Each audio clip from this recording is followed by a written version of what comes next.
In 2023, Indonesia took over the rotating chairmanship of the Association of Southeast Asian Nations, or ASEAN, from Cambodia.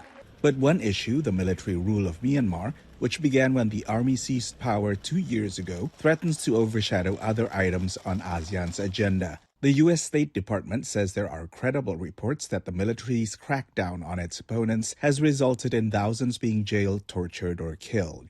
Indonesian President Joko Widodo said that although Indonesia was committed to resolving the crisis in Myanmar, ASEAN would not be, in his words, held hostage to the Myanmar conflict. Andreika Natalegawa is an expert on Southeast Asia at the Center for Strategic and International Studies. We're only a very short period of time into Indonesia's chairmanship, but we're beginning to see the outlines of how it'll approach the Myanmar crisis. And we've seen a number of public statements by senior officials. Luhut Binsar Panjaitan, Indonesia's coordinating minister for maritime affairs and investment, told the World Economic Forum in Davos in mid-January that it was time Myanmar's military leaders stepped aside to allow qualified people to lead.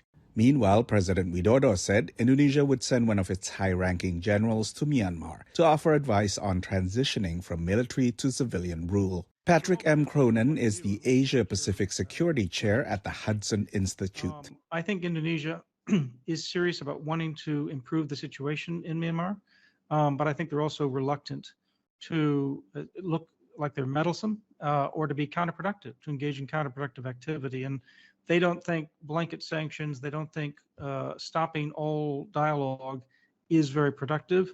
Since its founding in 1967, ASEAN has adopted a policy of non-intervention in internal affairs. And Myanmar's military regime hasn't made much headway towards implementing the 5-point consensus it agreed to with ASEAN leaders in April 2021, calling for cessation of hostilities and continued dialogue among the disputing sides. And that may force ASEAN's hand. If Myanmar has not reached or implemented any of the points from the 5-point consensus by April, then there should be consequences for them.